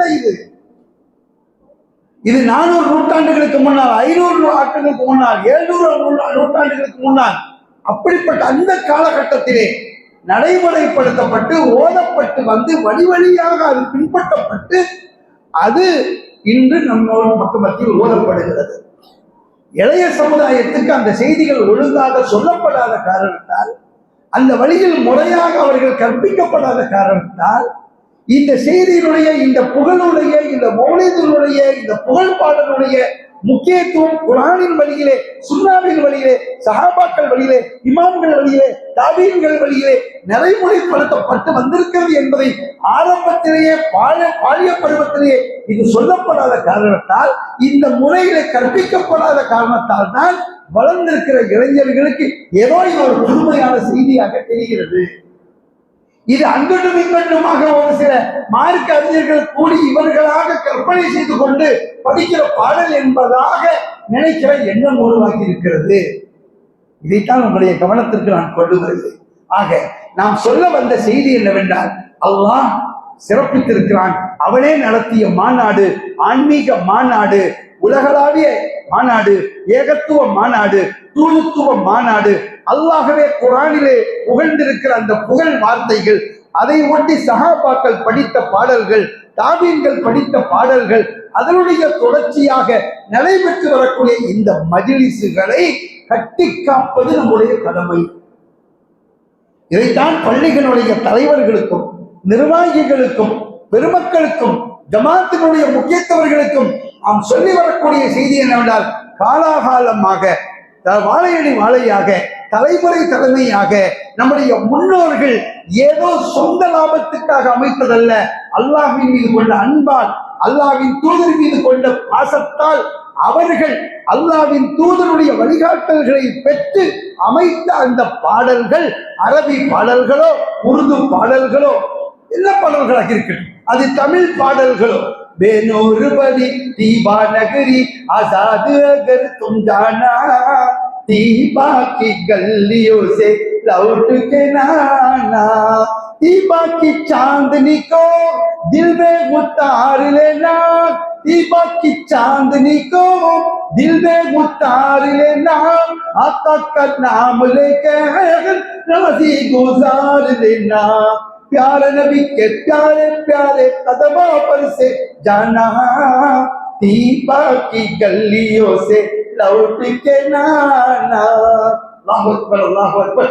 உருதுவிலே பாடியிருக்கிற அந்த பாடல்கள், தமிழிலே பாடியிருக்கிற அந்த பாடல்கள், எந்த மொழியிலும் பாடக்கூடிய அந்த பாடல்கள், அல்லாஹ் அக்பர், அல்லாஹ் அக்பர். தனியாகவோ, அணியாகவோ, பகலிலோ, மாலையிலோ, இரவிலோ, கூட்டாகவோ, கூட்டம் சேர்ந்தோ, உற்சாகத்தோடு படிக்கிற அந்த பாடல்கள், அல்லாஹ் அக்பர், அல்லாஹ் அக்பர். எங்களுடைய அப்பா தக்கா சாஹிப் ஒலியுல்லா என்கிற மகான் காயல் பட்டணத்தில் அடங்கி இருக்கிறார்கள். ரவுலா ஷரீஃபுக்கு சென்ற போது, கண்மணி நாயகம் ஸல்லல்லாஹு அலைஹி வஸல்லம் அவர்களை தரிசிக்க சென்ற போது அவர்களுக்கு சலாம் சொல்லிவிட்டு, அந்த நேரத்தில் அவர்களுடைய நாவிலிருந்து புறப்பட்ட வார்த்தைகள், தனியாக உட்கார்ந்து யோசித்து யோசித்து வார்த்தை வார்த்தையாக தேடி தேடி எழுதினது அல்ல. அந்த சபைக்கு, அந்த அணிக்கு, அந்த இடத்திற்கு, அந்த புண்ணிய தலத்துக்கு போனதும் அவர்கள் மீது கொண்டு அந்த பாசம் பொங்கி எழுந்து அவர்களது புறப்பட்ட வார்த்தை அல்லாஹு அக்பர், அல்லாஹு அக்பர். அலிஃபிலிருந்து யா வரைக்கும் தொடர்ந்து வரும். அப்படியே வரும். அஹ்மதுல்லாஹ் அல் வலி ஸல்லா அலா கைரின் நபி பிஸ்மி கைரின் முன்ஜலி யா சையீதி கைரன் நபி தௌபத்தன் தலபத்து மின்க யா ஷஃபீகல் முذنبி தௌபி தகிர் அன் சிவாக சையீதி கைரன் நபி ஜுதுலி அப்தி முஃலிஸின் மின் இன்சிதாதில் மத்ஹபி ஹுப்ப ஹைபின் முஹப்பஹியா சையீதி கைரன் நபி. அப்படியே ஒரு அலிஃப் பா தா சாட் லாஸ்ட் வரைக்கும் வரும். கத்தமத்னி கத்தமத்னி கத்தமத்னி மஜ்ரபி கல்லமத்னி கல்லமத்னி கல்லமத்னி யா நபி. அப்படியே வரும். லாம் லா யஸீதுல் ஹுப்பு மின்னி அன்த ஸூரக நபி மின் முன்னஃபல்ல மின் கல்பியா வஜிக்கும் கைரன் நபி. அப்படியே வரும். லாஸ்ட்ல ஹாதிய இல தரீகில் காதிரியில் முஜ்தபி. லாஸ்ட் வரும். லா இலாஹ இல்லல்லாஹ் முஹம்மதுன் கைரன் நபி யா ரஹீமல் முஃமினீன கபல் துஆ அப்தின் நபி அஹ்மதின் அலிம் வஸஹ்பின் தாபி கைரன் நபி என்று படிக்கிற அந்த பாடல்கள் பொங்கி வழிகிற பாசத்தால் பொங்கி வழிந்து அல்லாஹ்வின் திருத்தவனுடைய அந்த சபையிலே, அவர்களுடைய அவையிலே, அவர்களுடைய முன்னிலையிலே அல்லாஹ் அவர்களிடமிருந்து படிக்க வைத்தான். பாடல்கள் பூஸ்ரி இமாம், புர்தா தந்த பூஸ்ரி இமாம் தெரியுமா வரலாறு? புர்தா என்று ஓடுகிறார்களா இல்லையா? அமின் ததக்குரி ஜீரானின் பிதி சலமி மஸஜ்த தம்மன் ஜரா மின் முகலத்தின் பிதமி அம் ஹப்பத்திர் ரீஹு மின் தில்காயி காவிமத்தின் வஅவுபல் பர்கு ஃபில் அல்மாயி மின் இலமி. இப்படியே வரும். யா அக்ரமல் ஹல்கி மா இமன் நலூது பிஹி சிபாக இந்த லில் ஹாதிஸில் லம்மி. இப்படியே தொடரும் இந்த புர்தா. எப்படி படித்தார்கள் அவர்கள்? இப்போது அடங்கி இருப்பது எங்கே? எகிப்திலே, மிஸ்ரிலே அடங்கி இருக்கிறார்கள். பூஸ்ரி இமாம் அவர்கள், ஷரஃபுத்தீன் பூஸ்ரி இமாம் அவர்கள் பக்கவாதத்தால் பாதிக்கப்பட்டு மருத்துவர்கள் கைவிட்ட அந்த நிலையிலே நடக்க முடியவில்லை, பேச முடியவில்லை, எதையும் பிடிக்க முடியவில்லை. இப்படிப்பட்ட அந்த நிலையிலே பாதிக்கப்பட்ட அந்த நிலையில் இருக்கிற போது அந்த நேரத்தில் அவருடைய உள்ளத்தில் உதிக்கிற மிகப்பெரிய கவிஞர் அவர்கள், சொல்லேர் உள்ளவர், நாவலர், பாவலர், ஏற்ற இலக்கத்தோடு எதுகையோடு பாடக்கூடிய ஒரு இலக்கிய மேதை யார்? பூஸ்ரி இமாம் அவர்கள். அப்போது அவருடைய உள்ளத்தில் எண்ணம் வருகிறது, அல்லாஹ்வின் திருத்தூதரின் புகழ் பாடினால் அந்த புகழை கேட்டு ரசிக்கிற இறைவன் நம் மீது கருணை கொண்டு பக்கவாதத்தை நீக்கலாமே என்கிற ஒரு எண்ணம் ஏற்படுகிறது. அந்த எண்ணம் ஏற்பட்ட நேரத்தில் தான் அவருடைய நாவிலிருந்து புறப்பட்டு 146 அடிகள் புறப்பட்டு வந்தன. 146 அடிகள். அமீன் ததக்குரில கடைசி வரைக்கும் யா ரப்பி பில் முஸ்தபா பல்லிஹ் மகாசிதனா வஸ்மஹ் லனா மமலா யபாசில் கரமி என்ற வரைக்கும் வந்தது. அல்லாஹ் அக்பர். அல்லாஹ் அதை படித்து அதுக்கு அந்த நேரத்துல எப்படி படிக்க வந்தது? பேச முடியவில்லை, நடக்க முடியவில்லை, பிடிக்க முடியவில்லை, தனிமையில் இருக்கிற அந்த நிலை, யாரும் உடன் இல்லை. அப்படிப்பட்ட நிலை, அந்த எண்ணம் வந்ததல்லவா, அந்த உறுதி வந்ததல்லவா, அதனால் ஏற்பட்ட மகத்தான எழுச்சி அல்லாஹ் அவர்களுடைய நாவிலே இந்த புகழ் பாடலை படிக்க வைத்தான். அப்படி படித்து முடித்ததும் தான் கண்ணயர்ந்து விட்டார்கள். அல்லாஹ் அக்பர், அல்லாஹ் அக்பர். அந்த கண்ணயர்ந்த அந்த துயிலிலேதான் கருணை நபி சாத்தமுன் நபி ஷஃபீஉல் முத்னிபி ரஹ்மத்துல் ஆலமீன் வருகை தந்து அவர்களுடைய புனிதமான மேனியிலே தன்னுடைய பொற்கரத்தால் தடவி கொடுத்து அந்த தடவி கொடுத்ததால் ஏற்பட்ட அந்த பரவசத்தால், அந்த ஒரு தீண்டுதலால், அந்த தொடுதலால், அந்த ஸ்பரிசத்தால் ஏற்பட்ட மகத்தான மாற்றம். சக்தி பெற்றார்கள், எழுச்சி பெற்றார்கள், அமர்ந்தார்கள், எழுந்தார்கள், நடந்தார்கள். அல்லாஹு அக்பர். வீட்டுக்கு விட்டு வெளியே போவதற்கு சுபுகுக்கு அவர்கள் பள்ளிக்கு தொலைப்போகிற அளவுக்கு தயாரானார்கள். அந்த நேரத்தில் அவருடைய வீட்டு வாசலில் ஒரு மகான் வந்து நிற்கிறார்கள். அல்லாஹ் அக்பர். வந்து சொல்கிறார்கள், நீங்கள் இரவிலே பாடினீர்களாமே, அந்த பாடலை என் முன்னால் கொஞ்சம் பாடுங்களேன் என்று சொல்கிறார். தூக்கி மாறி போட்ட அதிபர்கள், நான் படித்தது உங்களுக்கு எப்படி தெரியும்? அல்லாஹ்வின் திருத்தூதர் என்னிடத்தில் என் கனவில் வந்து சொன்னார்கள், அதனால்தான் உங்களிடம் வந்து கேட்கிறீர்கள். அல்லாஹ் அக்பர், அல்லாஹ் அக்பர். அதற்கு பிறகு சக்தி பெற்றவர்களாக ஆனார்கள். அல்லாஹ் எப்பேற்பட்ட மகத்தான சக்தியை கொடுத்தான் என்றால், இந்த நோயை நீக்கி உடலுக்கு உள்ளத்துக்கு சக்தியை கொடுத்த அல்லாஹுக்கும், இதற்காக அல்லாஹ்விடத்திலே வேண்டுதல் செய்த நபிகள் நாயகம் ஸல்லல்லாஹு அலைஹி வஸல்லம் அவர்களுக்கும் தன்னுடைய உடல் மீது தன்னுடைய பொற்பத கைகளை ஒட்ட வைத்து அந்த ஸ்பரிசத்தால், அதன் பரக்கத்தால் ஷிஃபா கிடைத்ததே, அதற்கு நன்றி செலுத்தும் முகமாக இன்னொரு பாமாலை பாடினார்கள். யார்? பூஸ்ரி இமாம். அந்த பாமாலைக்கு பேரு உம்முல் குரா ஃபீ மத்ஹி கைரில் வரா என்று பாடினார்கள். இந்த வரலாற்றிலே அது ஹம்சியா என்று சொல்லப்படுகிறது. புர்தா மீமிலே முடியும், ஹம்சியா ஹம்சாவிலே முடியும். 446 அடிகள் கொண்டு புர்தா 146 அடி. சுகமில்லாமல் படித்த போது, சுகம் வந்து சக்தி பெற்றதற்கு பிறகு 2 மடங்கு கூடுதலாக அவர்கள் படித்த பாடல் தான் ஹம்சியா என்பது. அந்த ஹம்சியா கைஃப தர்கா ருகிய கல் அன்பியா யா சமா அம்மதாவ லத்ஹா சமா ஹம்சால முடியும்.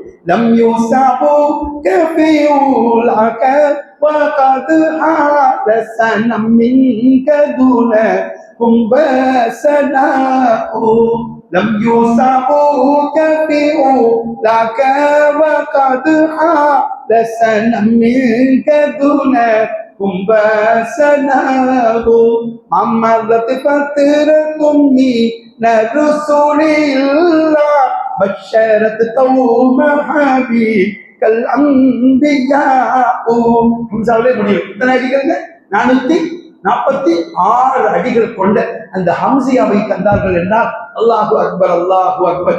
யார் யாரெல்லாம் அல்லாஹ்வின் தூதர் மீது காதல் கொண்டார்களோ, அன்பு கொண்டார்களோ, கண்ணியம் செலுத்தினார்களோ, அப்படிப்பட்டவர்களுக்கு அவர்களுடைய உடலை சுத்தப்படுத்துகிறான், உள்ளத்தை பக்குவப்படுத்துகிறான், சிந்தனையை வெளிச்சப்படுத்துகிறான், அவர்கள் வாழ்வில் ஒளியேற்றுகிறான், அவருடைய பேச்சுகளில், எழுத்துக்களில், நடைகளில் அல்லாஹ் ஒரு மகத்தான சக்தியை தருகிறான். மட்டுமல்ல, அல்லாஹ்வின் தூதருடைய நெருக்கத்தையும் தருகிறான். நாளை மஹ்ஷர் மைதானத்தே அந்த உயிருக்கு உயிரான, உயிரினும் மேலான கண்மணி நாயகம் ஸல்லல்லாஹு அலைஹி வஸல்லம் அவர்களை தரிசிக்கிற பாக்கியத்தை கொடுக்கிற போது அவருடைய புனிதமான பொற்கரங்களால் ஹவுலுல் கௌசர் தடாகத்திலிருந்து அந்த மதுரமான நீரை வாங்கி பருகி தாகம் தீர்ந்து அவர்கள் தரக்கூடிய அந்த தண்ணீரால் அதை குடித்து தாகம் தீர்ந்த நிலையிலே அந்த பெருமானார் ஸல்லல்லாஹு அலைஹி வஸல்லம் அவர்களுடைய புகழுக்குரிய ரிவாவுல் ஹம்த் என்கிற கொடியின் கீழ் அவர்களுடைய தலைமையிலே அவர்களோடு ஜன்னத்துல் ஃபிர்தௌஸை அடையக்கூடிய பாக்கியத்தையும் அல்லாஹ் தந்து விடுவானே. அந்த பாக்கியத்திற்குரியவர்களாக நாமும் ஆக வேண்டும். ஆகுவோமா? முயற்சிப்போமா? கவலைப்படுவோமா? அக்கறைப்படுவோமா? அதற்காக அள்ளி செலவழிப்போமா? நேரம் கொடுப்போமா?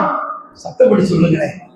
இன்ஷா அல்லாஹ், இன்ஷா அல்லாஹ் சொல்லுங்க, செய்வோம். மட்டுமல்ல, யார் யாரெல்லாம் இதற்கு எதிர் திசையில் இருக்கிறார்களோ, மாறுபட்டு இருக்கிறார்களோ, விளக்கம் தெரியாமல் இருக்கிறார்களோ, அவர்கள் மீது நாம் கோபக்கலர் கக்காமல், அவர்கள் மீது நாம் வெறுப்பு கொள்ளாமல், அனுதாப கண் கொண்டு பார்த்து அவர்களுக்கும் இந்த செய்தி, அழகான செய்திகள் அவர்களுக்கும் எட்டி அவர்களும் இந்த ஹுப்புல்லாவுக்குள், இந்த ஹுப்புர் ரசூலுக்குள் தோய்ந்து வரக்கூடிய பாக்கியத்தை அல்லாஹ் அவர்களுக்கும் தந்தருள்வானாக என்று துஆ செய்தவனாக இவ்வளவு நேரம் இந்த கருத்துக்களை உங்களோடு பரிமாறிக்கொள்வதற்கு நல்வாய்ப்பளித்த எல்லாம் வல்ல அல்லாஹுக்கு பதிலும் சங்கைக்குரிய நம்முடைய இந்த பள்ளிவாசலுடைய நிர்வாக பெருமக்கள், நம்முடைய தலைமை இமாம் அன்பு இளவல் மௌலானா ஹாஜா மொய்னுத்தீன் மன்பை தாமத் பரக்காத்தும் அவர்களுக்கும் கூடியிருக்கிற அத்தனை பேருக்கும் வல்ல அல்லாஹ் இம்மையிலையும் மறுமையிலையும் நிறைவான பாக்கியங்களை தந்தருள்வானாக என்று துஆ செய்து கொண்டவனாக என்னுடைய வார்த்தைகளை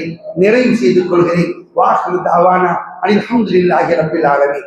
அன்பான பெருமக்களே, என்னுடைய உரையினுடைய நிறைவோடு ஒரு சில வார்த்தைகளை மட்டும் உங்களுடைய மேலான சமூகத்திற்கு சமர்ப்பிக்கிறேன். மௌலானா அவர்கள் என்னை பற்றிய சில செய்திகளை சொன்னார்கள். அந்த செய்திகள் கொஞ்சம் கூடுதலாகவே என்னை சிறப்பித்து சொல்லிவிட்டார்கள். நான் அவர்களைப் போல அல்ல, ஒரு சாதாரணமான மார்க்க ஊழியன், அவ்வளவுதான். வயதில் கொஞ்சம் கூடுதலாக இருக்கலாம், ஆனால் நானும் ஒரு மார்க்க ஊழியன். என்னுடைய கடமை என்ன? அழைக்கப்பட்டால் வருவது. இந்த பாக்கியம் எனக்கு கிடைத்தது. எனக்கு சிந்தித்து பார்த்தேன். நேற்று முன்தினம் சிந்தித்தேனா? சிந்திக்கவில்லை. யதார்த்தமாக வந்த அழைப்பு வந்ததுமே இது கரும்பு தின்ன கூலியா? கூலி வேணுமா? இந்த பாக்கியம் கிடைக்கட்டுமே என்று அந்த பாக்கியத்தோடு, அதை அந்த பரவசத்தோடு, அதன் பரக்கத்தால் என் வாழ்வு சிறக்கும், என் ஈமான் பலப்படும். நாளை மறுமையிலே மஹ்ஷர் மைதானத்திலே நீங்கள் எல்லாம் சாட்சி சொல்வீர்களா இல்லையா? அவன் வந்தான், பேசினான், இந்த செய்திகளை எல்லாம் சொன்னான் என்று அல்லாஹ்வின் திருத்தூதரிடத்திலே நீங்கள் சாட்சி சொல்வீர்களே, அந்த பாக்கியம் கிடைக்க வேண்டும் என்பதற்காக வருகை தந்திருக்கின்ற அவ்வளவுதான். அல்லாஹ்வின் மகத்தான பேரருளால் ஐக்கிய சமாதான பேரவை என்கிற பெயரிலே, mission for solidarity and peace என்கிற பெயரிலே தவா பணிகளை செய்து வருகிறேன். முஸ்லிம் அல்லாத மக்களுக்கு இஸ்லாத்தின் செய்திகளை எடுத்துச் சொல்கிற பணியிலும், இஸ்லாத்தை தம் வாழ்வியலாக ஏற்றுக்கொண்ட நன்மக்களை இஸ்லாமிய சூழலில் வாழச் செய்கிற பணியிலும், முஸ்லிம்களுக்கு இந்த தவாவுடைய தாக்கத்தை ஏற்படுத்தக்கூடிய பணியிலும் தொடர்ந்து ஈடுபட்டு வருகிறேன். என்னுடைய கணக்கு சரியாக இருக்குமானால் இதுவரை 570 பேருக்கு கலிமா சொல்லிக் கொடுக்கக்கூடிய பாக்கியத்தை பெற்றிருக்கிறேன். வல்ல அல்லாஹ்வின் மகத்தான பெருளால் இஸ்லாத்தை ஏற்றுக்கொண்ட ஒரு 7 கிராமங்களுக்கு பள்ளிவாசல் நிர்மாணித்து கொடுக்கக்கூடிய பாக்கியத்தையும் அடியேனுக்கு வல்ல அல்லாஹ் தஆலா கொடுத்துக்கிறான். இப்போது அல் ஃபுர்கான் அரபிக் கல்லூரி என்கிற பெயரிலே ஒரு அரபிக் கல்லூரியை நிறுவி இஸ்லாத்தை ஏற்றுக்கொண்ட நன்மக்கள், அனாதை பிள்ளைகள், ஏழை பிள்ளைகள் இவர்களை இணைத்து மார்க்க கல்வியும் அரசு வழி கல்வியும் இணைத்த பாடத்திட்டத்தின் கீழ் கல்லூரியை நடத்தி வருகிறேன். வல்ல அல்லாஹ்வின் மகத்தான பேரருளால் அல்லாஹ் தந்திருக்கிற பேருபகாரம் உங்களை போன்றவர்களுடைய துஆக்களும் ஒத்துழைப்புகளும் இருக்குமானால் சொன்னார்கள். பல பணிகளை செய்வதில் அன்னை ஹதீஜா என்கிற பேரிலே என்னுடைய தாயாருடைய பேரு ஹதீஜா. 50 ஆண்டு காலம் ஓதி கொடுத்த உஸ்தாத் பீவி அவர்களிடத்தினால் நான் ஓதினேன், பக்குவம் பெற்றேன். அவர்களுடைய துஆ பரக்கத்தால், அவர்களுடைய உழைப்பால், அவர்களுடைய கனிவால், அவர்களுடைய கண்டிப்பால் ஹாஃபிஸாக ஆலிமாக கூடிய பாக்கியத்தை அல்லாஹ் கொடுத்தான். எனவே அவர்கள் பெயராலே நான் காயல்பட்டணத்தும் தென்காசியிலும் பெண்களுக்கும் ஆண்களுக்கும் தனியாக மதரசா நடத்தி கொண்டிருக்கிறேன். அல் ஃபுர்கான் அரபிக் கல்லூரி என்பது அது ஒரு கல்லூரி ட்ரஸ்டாக நடத்தி கொண்டு வருகிறேன். அல்லாஹ்வின் மகத்தான பேரருளால் 3 இடங்களிலே பள்ளிவாசல் நிர்மாணிக்கக்கூடிய பணிகளை பார்த்து வருகிறேன். இஸ்லாத்தை ஏற்றுக்கொண்ட ஒரு கிராமம் மேக்கரை என்பார்கள், தென்காசி பக்கத்திலே. அங்கே 182 குடும்பம் ஒரே நாளே களிமா சொல்லிவிட்டார்கள். அந்த கிராமத்துக்கு பள்ளிவாசல் கட்டி கொடுக்கக்கூடிய பாக்கியத்தை அடியனுக்கு அல்லாஹ் கொடுத்தார். அதன் தொடர்ச்சியாக இப்போது அவர்களுக்கு ஒரு பெண்கள் மதரசா கட்டுவதற்கு ஒரு 20 சென்ட் நிலம் சொந்தப்படுத்தப்பட்டு அந்த பணியிலும் ஈடுபட்டு வருகிறேன். பழைய குற்றாலத்துக்கு நீங்கள் வருகை தந்தால் அங்கு பள்ளி இருக்காது. பள்ளி நிர்மாணிப்பதற்காக ஒரு சகோதரன் நிலம் தந்தார். அந்த பணியில ஈடுபட்டு பள்ளி கட்டுமான பணியில இருக்கிறேன். எங்களுடைய கல்லூரி வாடகை கட்டத்திலே இயங்கி வருகிறது. 6 ஆண்டு காலமாக சொந்த கட்டடத்தை நோக்கிய பயணத்திலே தான் அங்கு ஒரு பள்ளிவாசல் நிறுவக்கூடிய பணியில் ஈடுபட்டு வருகிறேன். இப்படி ஒவ்வொரு இடத்துமாக 3 பள்ளிவாசல்கள் கட்டுவது, ஒரு பெண்கள் மதரசா கட்டுவது, 2 மதரசாக்கள் நடத்துவது, அது போக தாவா சென்டர், தாருசலாம் தாவா சென்டர் நடத்துவது, அறிவுச்சோலை பதிப்பகம் நடத்துவது, அதன் வழியாக இஸ்லாத்தை ஏற்றுக்கொண்ட மக்களுக்கு மார்க்க கல்வி போதிப்பது, முஸ்லிம் அல்லாதவர்களுக்கு இஸ்லாத்தின் செய்திகளை தாங்கிய நூல்களை இலவசமாக கொடுப்பது, இப்படிப்பட்ட தொடர்ச்சியான பணிகளோடு தற்போது தமிழ்நாடு எக்கனாமிக் சேம்பர் என்கிற பெயரிலே பொருளாதார மேம்பாடு சம்பந்தமான திட்ட பணிகளில் ஈடுபட்டு வருகிறது. ஆக தொடர்ச்சியாக நம்முடைய வாழ்நாள் அல்லாஹ் எவ்வளவு நீட்டித்து தருகிறானோ அவருடைய கையிலே இருக்கிறது. தேவை ஈமான் சலாமோடு வாழ்ந்து மரணிப்பது என்பதுதான். எனவே உங்களை மேலான கவனத்தில் கொண்டு வருவது என்னவென்றால், எங்களுடைய மௌலானா அவர்களிடத்திலே, உங்களுடைய இமாம் அவர்களிடத்திலே இந்த பள்ளி கட்டுமானத்திற்கான என்ன ஒத்துழைப்புகளை சாத்தியமான வழிகளில் செய்ய முடியுமோ செய்யுங்கள். செய்வோமா? துஆவும் செய்யுங்கள். வாய்ப்பு கிடைக்கும் போது அந்த குற்றால பகுதிக்கு வருகிற போது மறக்காமல் என்னுடைய கல்லூரிக்கு வருகை தாருங்கள். எங்களுடைய விருந்தினர்களாக வாருங்கள். அங்கு போதக்கூடிய எங்களுடைய இஸ்லாத்தை ஏற்றுக்கொண்ட நன்மக்களின் பிள்ளைகள், அனாதை பிள்ளைகள், ஏழை பிள்ளைகள், இவர்களோடு ஒருவேளை உணவு அருந்தி அந்த மக்கள் இந்த பிள்ளைகளோடு சேர்ந்து துஆவையும் பெற்றுக் கொள்ளுங்கள் என்று அன்போடு அழைக்கிறேன். எல்லாம் வல்ல அல்லாஹ் நம் எண்ணங்களை தூய்மையாக்குவானாக, நம் காரியங்களை சீராக ஆக்குவானாக, ஈருலக நன்மைகளை நிறைவாக தந்தருவானாக. இந்த மாதிரியான மீலாது மஜ்லிஸ், மௌலிது மஜ்லிஸ், சிறப்பான புர்தா மஜ்லிஸ், இந்த மஜ்லிஸ்களுக்கு எல்லாம் யார் யார் நல்வழியில் செலவிடுகிறார்களோ, சிரமம் எடுத்துக் கொள்கிறார்களோ அத்தனை பேருடைய வாழ்விலும் அல்லாஹ் ஒளியேற்றுவானாக, பரக்கத் தந்தருவானாக, கியாமத் நாள் வரையில் நிலைக்க செய்வானாக என்று அல்லாஹ்விடம் இருக்கிறவே துஆ செய்தவனாக என்னுடைய வார்த்தைகளை நிறைவு செய்கிறேன். பிஹக்கி நபியினா வ சய்யிதினா வ மௌலானா வ முர்ஷிதினா முஹம்மதின் ஸல்லல்லாஹு அலைஹி வஸல்லம் வ ஆலிஹி வ ஸஹ்பிஹி அஜ்மஈன் வல்ஹம்துலில்லாஹி ரப்பில் ஆலமீன் வ ஆখির தாவானா அல்ஹம்துலில்லாஹி ரப்பில் ஆலமீன். வஸ்ஸலாமு அலைக்கும் வ ரஹ்மத்துல்லாஹி வ பரகாத்துஹு.